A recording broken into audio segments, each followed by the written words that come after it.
హుజూర్ నగర్ మండల MEO Saida Naik incharge స్కూళ్లను తనిఖీ చేసి పుస్తకాలు గానీ, నోట్స్ గానీ, యూనిఫామ్స్ గానీ, బూట్లు గానీ ఎవరన్నా అమ్మితే, ఎవరన్నా పిల్లల తల్లిదండ్రులు కంప్లైంట్ ఇస్తే స్కూల్ పైన కఠిన చర్యలు, శాఖపరమైన చర్యలు తీసుకుంటామని, స్కూల్లో ఫీజుల నోటీస్ బోర్డు ముందే ఏర్పాటు చేయాలని ఇన్ఛార్జీలకు, ప్రిన్సిపాల్లకు వార్నింగ్ ఇవ్వడం జరిగింది. మీడియా వాళ్ళు ఎంఈఓ వెళ్లేసరికి పుస్తకాలు, నోట్స్లన్నీ, డ్రెస్సులన్నీ ముందే తప్పించేయడం, ఇది కోసమెరుపు స్కూళ్ళకి ఉన్న యూనిటీ పేర్కొంటూ లేకపోవడం చాలా బాధాకరమని మనం చింతించాల్సిన అవసరం. ఇది మన పిల్లల భవిష్యత్తుకు దిశానిర్దేశం చేసే విషయం కాబట్టి ఇప్పటికైనా పిల్లల తల్లిదండ్రులు ముందుకు వచ్చి స్కూళ్ళలో బుక్స్ అమ్మినా, బూట్లు అమ్మినా, నోట్ బుక్స్ అమ్మినా, డ్రెస్సులు అమ్మినా మీడియా వారికి కానీ, ఎంఈఓ గారికి కానీ తెలియజేయగలరని కోరుచున్నాము.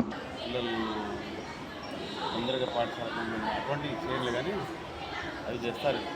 బుక్స్ మాత్రం పెట్టుకోవాలి.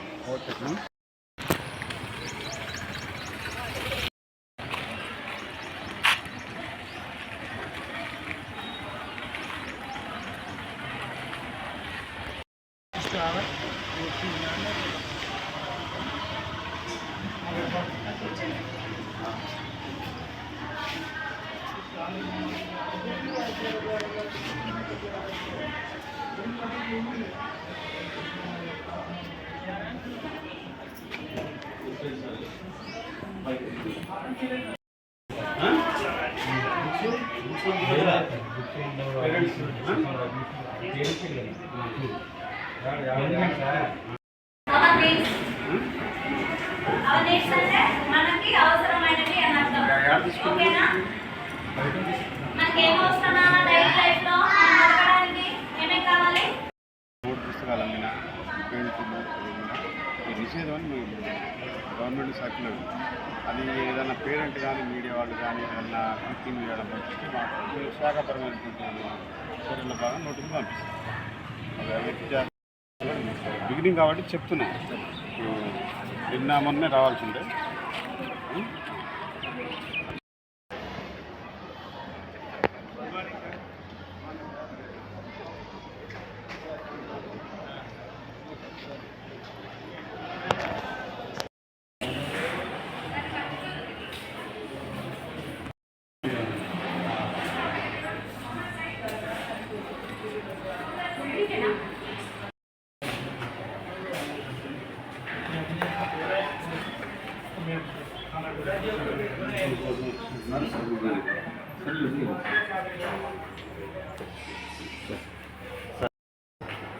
ఏ క్లాస్ ఇది?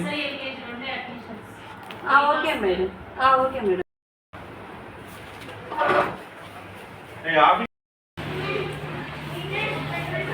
Government sir